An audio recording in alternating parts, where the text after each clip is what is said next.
Pernah nggak sih Anda lihat di pasar saham ada perusahaan yang harganya terbang ke bulan, tapi kalau kita intip laporan keuangannya, ceritanya kok beda banget? Nah, kali ini kita akan coba bedah salah satu teka-teki finansial paling menarik yang lagi terjadi di bursa kita. Oke, langsung aja ke pertanyaan utamanya. Gimana ceritanya sebuah saham bisa melesat naik gila-gilaan, padahal fundamentalnya atau kondisi keuangan realnya justru lagi berdarah-darah? Ini dia misteri yang akan kita coba pecahkan bareng-bareng. Lihat angka ini. Plus 269%.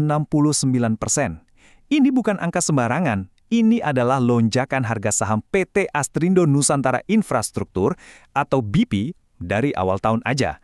Kenaikan yang luar biasa kan? Jelas banget ini nunjukin kalau pasar lagi super optimis sama saham ini. Tapi, disinilah letak paradoksnya. Di waktu yang hampir bersamaan, saat sahamnya lagi euforia, perusahaannya justru melaporkan rugi bersih. Nggak tanggung-tanggung, 160,7 miliar rupiah di kuartal kedua 2025. Jomplang banget kan? Jadi kita punya dua cerita yang kayaknya datang dari dua planet berbeda. Di satu sisi, ada cerita dari pasar yang bilang, wow, masa depan perusahaan ini cerah banget, sampai harga sahamnya didorong naik tinggi.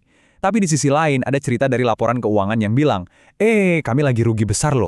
Oke, mari kita mulai investigasinya. Kita akan coba kupas satu persatu, apa sih yang sebenarnya bikin pasar sebegitu percayanya sama BP, sampai-sampai mereka seolah menutup mata dari angka-angka merah di laporan keuangannya. Ternyata pemicu utamanya itu satu hal, sebuah pertaruhan besar. Ya, BP ini lagi mempertaruhkan masa depannya di sektor energi hijau. Dan langkah ambisius inilah yang sukses bikin para investor kesengsem. Lebih detailnya begini, BP baru saja membeli 20% saham di dua perusahaan sekaligus, PT Indoplas Energi Hijau dan PT Maharaksa Energi Hijau. Bagi pasar, aksi korporasi ini tuh sinyal yang kuat banget. Sinyal bahwa BPI serius mau ganti baju dari bisnis lama ke bisnis masa depan. Mungkin ada yang bertanya-tanya, waste to energy atau PLTSA itu apa sih? Gampangnya gini, ini adalah teknologi canggih yang bisa menyulap masalah sampah di kota-kota besar menjadi listrik. Jadi, sampah yang tadinya jadi masalah, sekarang diubah jadi solusi energi. Keren kan? Dan ini bukan proyek ecek-ecek loh. Coba lihat aja skala proyek mereka di Tangerang Selatan. Investasinya aja mencapai 2,6 triliun rupiah. Nantinya, fasilitas ini bisa mengolah 1.100 ton sampah setiap hari untuk menghasilkan listrik 25 megawatt. Ini menunjukkan kalau mereka benar-benar serius dengan pertaruhan hijaunya. Jadi jelas ya, ini bukan sekedar nambahin satu proyek baru. Ini adalah bagian dari rencana transformasi besar-besaran.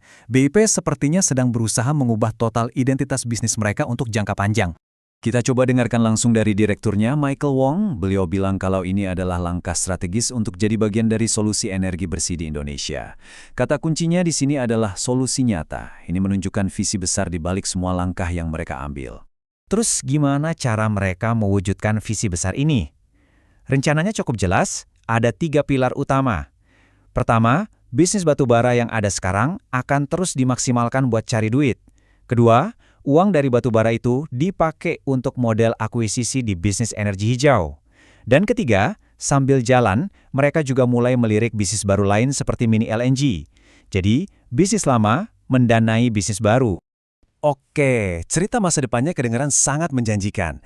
Tapi, seperti kata pepatah, jangan cuma lihat sampulnya. Sekarang, waktunya kita mengintip ke balik kap mesin dan melihat kondisi keuangan BBI yang sebenarnya saat ini.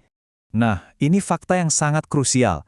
Walaupun semua orang ngomongin soal energi hijau, kenyataannya lebih dari 80% pendapatan BP saat ini masih datang dari bisnis batubara. Ini menunjukkan betapa mereka masih sangat bergantung pada industri yang justru sedang mereka coba tinggalkan. Dan inilah angka-angka yang tadi kita singgung di awal. Coba lihat perbandingannya. Pendapatan turun drastis, laba kotor anjlok, dan yang paling parah, laba bersihnya terjun bebas dari yang tadinya untung 131 miliar, sekarang malah jadi rugi 160 miliar lebih. Biar lebih kebayang, grafik ini nunjukin seberapa dalam penurunan pendapatannya. Dari 4,5 triliun, sekarang tinggal 2,4 triliun dalam periode yang sama. Hampir setengah pendapatannya hilang dalam setahun. Ini bukan penurunan kecil. Belum selesai. Ada satu angka lagi yang juga perlu jadi perhatian. Rasio utang terhadap ekuitasnya ada di angka 1,85. Sederhananya, ini artinya utang perusahaan cukup besar dibandingkan modalnya sendiri, yang menunjukkan tingkat risiko keuangan yang tidak bisa dibilang rendah. Jadi setelah melihat semua data ini, gambaran besarnya mulai kelihatan kan? Apa yang sedang dilakukan BPP ini pada dasarnya adalah sebuah pertaruhan. Pertaruhan yang sangat berani dan tentu saja sangat berisiko. Pada akhirnya, inilah pertarungan dua narasi.